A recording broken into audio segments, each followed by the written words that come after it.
I was around 8 or 9 when this happened. I went to visit my grandparents on the other side of town. They lived 5 minutes away from an elementary school, and I would often walk to it and play on the playground that they had there. A young family with a daughter who was about my age lived right next door, and we would play together whenever I came over. One day, we decided to take a walk after having fun at the park. We still had energy and dinner wasn't ready yet, so we wandered through the neighborhood. We were laughing and picking flowers along the way, and then I noticed a white van. We continued our walk, and before you know it, I had completely forgotten all about it. My friend had stopped to tie her shoe, and I was looking around for more flowers to pick when I noticed that we had gone a lot further than we ever had before. I didn't recognize the houses in front of me, and it was going to get dark soon. Then I see the white van rounding the corner heading towards us. My stomach dropped. It was the same white van from earlier, but something seemed different. They stopped in the middle of the road and just stared at us. I tell my friend that we need to go, and I asked her if she recognized any of the houses around us or if she recognized the white van. She said she didn't recognize either. I tell her that we should probably head home, and she agrees. The van then drives past us slowly, and the man in the passenger seat rolls down the window. "Do you girls know where Apple Street is?" the man asked. We both say no, and I get a good look at the van. It has a picture of a vacuum on the side and a company name. The name I don't remember. He tells us that they are cleaning houses in the neighborhood and they can't find the street they're looking for. I grab my friend's hand and I tell the man that we don't know, and then we keep walking. We begin our walk home, and my uneasy feeling grows stronger and stronger every step of the way. We're going back the same way we came when I finally start to recognize the houses. We're about 10 minutes away, and then I hear it. The van coming down the street behind us. I tell my friend to grab a rock from the path because now I'm sure they're following us. I'm scared, but I know that we're not too far away from my grandparents' house, and we can get there faster if we run. So that's what we do. I look back and I see the van racing after us, and I can hear someone yelling. It's the man driving, and I hear the word directions. I stop because I'm out of breath, and I think maybe that's all they wanted, and I was probably overreacting. As soon as I stop, and my friend stops too for the record, so does the van. I get a good look at the driver this time, and he's explaining that all they wanted was directions. But I know that something is wrong, and before I could get the words out, the sliding door opens and a man in the back is coming towards us. We throw the rocks at him and run as fast as we can to my grandparents' house. When we get inside, we start crying our eyes out. My mom had apparently arrived while we were gone, and I run to her and my grandmother and tell them what happened. She runs outside yelling at my grandmother to call the cops while she looks for the van. She sees it parked 2 houses down, and she charges at it like a bull. The van starts to pull away, and I'll never forget what happens next. She jumps onto the hood of the van and starts beating at the window. They stop, and she yells that she's going to make a citizen's arrest and that they need to stop their car. They act like they're going to, and they slowly pull their car over and park. She gets off the hood, and as soon as she does, they race off. Thank God she managed to remember their license plate. When the police get there, they ask us so many questions, and I try to explain everything that happened from the moment I first saw the van. They run the license plate number, and it comes back as out of state. They say that I can go now, and that they want to speak to my mother alone. When she comes back inside, I hear her talking with my grandmother in the kitchen. The man who owned the car was linked to a kidnapping out of state, and there was a warrant out for his arrest. The police ended up arresting all 3 men, and we had to go in to give an official statement. My friend, me, and my mom all identified them there, and they were charged with the kidnapping that happened out of state and our attempted kidnapping. Needless to say, I never went walking in my grandparents' neighborhood after that, and I still cringe when I see a white van.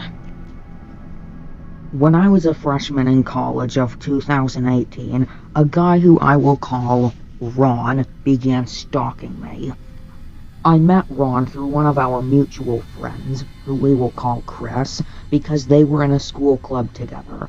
When I met Ron, I thought he was kinda strange, but he was overall nice and seemed interesting.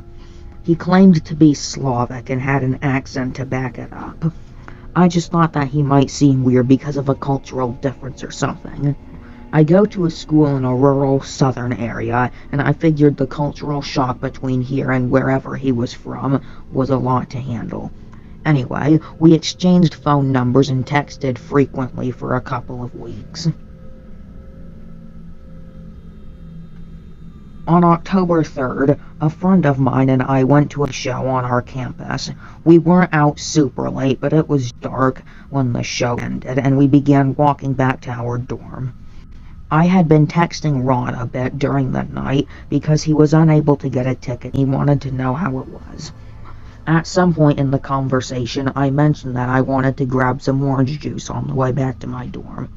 I don't know why I mentioned it to him. I think I was just making conversation. My friend and I stopped at a convenience store near our building so that I can get some orange juice, and Ron was already there. He said something about buying the juice for me, and I thanked him but declined.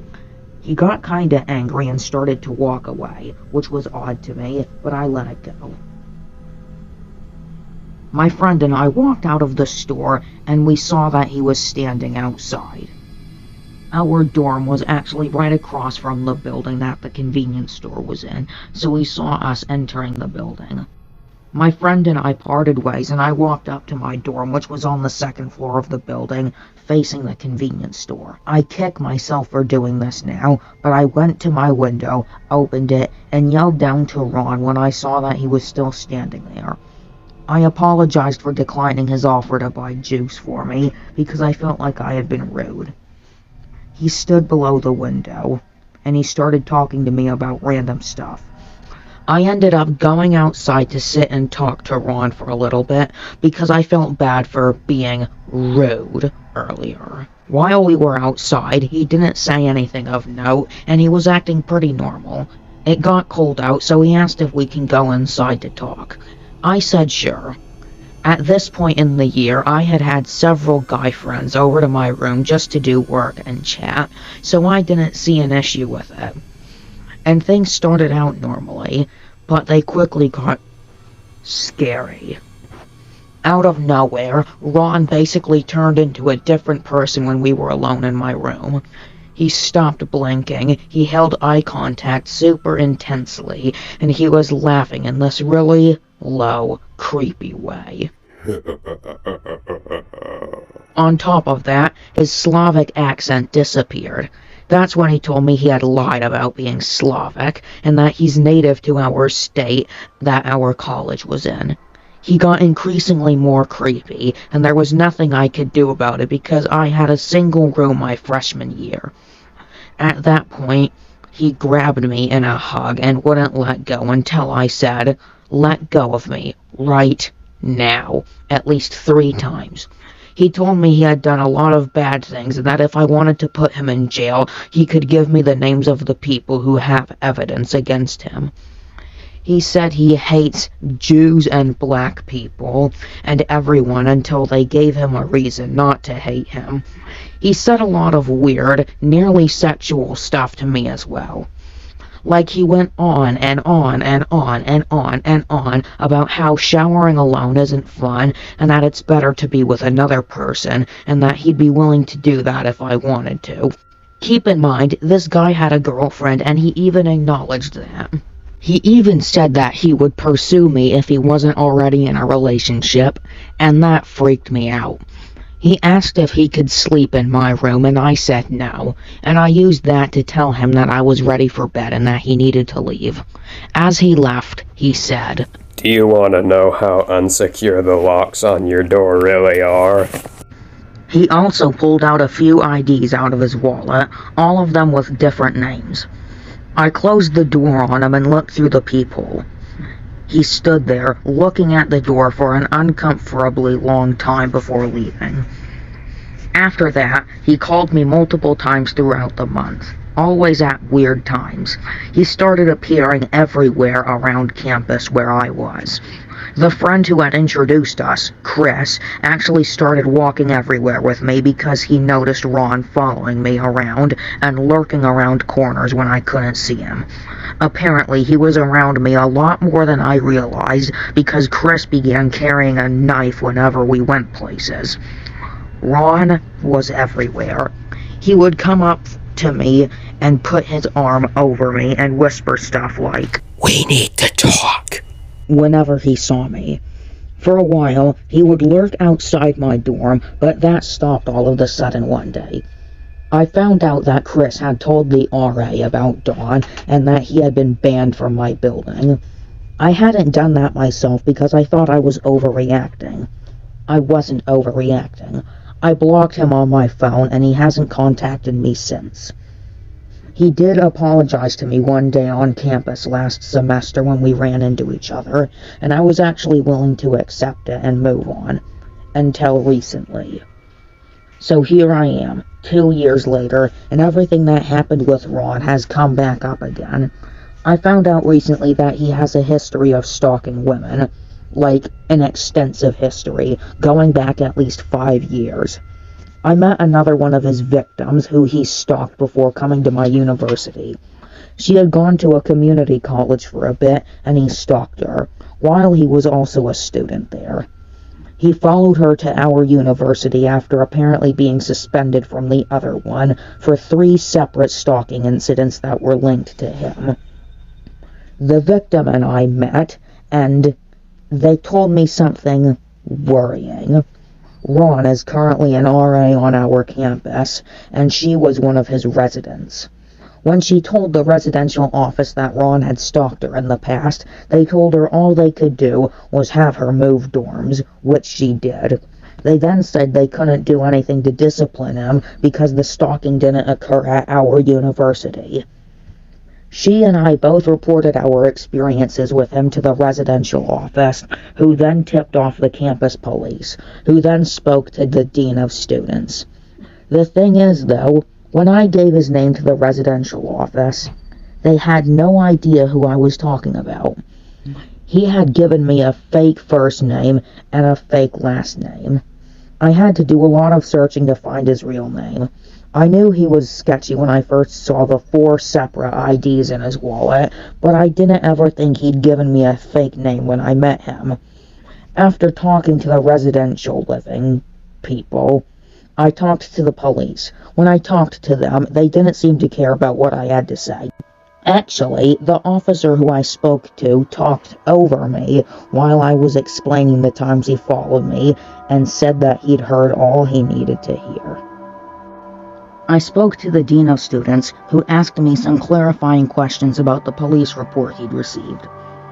The police had mixed up several details of my story with the stories of other victims. Apparently, more people than just myself and the other girl had come forward with information about this person. There are even reports that he got physical with 2 separate people before coming to this university. Last week I saw him on campus. He's still an RA, even though multiple women have spoken to higher-ups about his behavior. If I hear from him, I will issue a no-contact order to ensure that he stays away from me. I was in middle school. I was about 14 years old at the time. I was returning home from school, which is 5 minutes away from where I live, when I noticed there was a man following me. He wasn't looking at me. He was looking down at his phone, and he had a hat on, so I couldn't fully see his face. He gave off a very weird vibe. So when I reached my apartment and he was still behind me, I decided at the last minute not to go inside my apartment. I knew everyone who lived in my neighborhood, and I could not recognize this man. So I turned and I went in the store where I waited for my mother to pick me up. A few weeks later, there was a news report about an 11-year-old girl who was raped in the building right behind mine. It happened 2 days after my incident. The guy they caught looked a lot like the man who followed me, and given the time frame, it was most likely the same man. When my aunt was about 16, she was working at a grocery store. She had a boss who was in his mid-20s. One day, he called her house and was begging her to sneak out and hang out with him. She was actually considering it because, well, it was her boss and power dynamic stuff, and she really didn't want to say no. My mom, who is 2 years younger than her, always gets these incredibly spot-on gut feelings. She had a gut feeling that night and begged my aunt not to go hang out with him. Thankfully, my aunt listened, and she told him no, which made him really angry. He ended up going out that night and meeting another girl. He took her out to some cliffs and her and pushed her off the cliff. Somehow she survived, and she was able to get him arrested. It was near Halloween time when my friends and I were telling scary stories. My friend said she was going to tell a story about her parents' first date. She said she didn't like telling the story since it was actually true, but we prodded her on. To cut to the incident, the parents had a nice first date, and around the time that they would have said goodnight, the male in the situation, who's my friend's dad, suggested that they go for a midnight hike up Provo Canyon.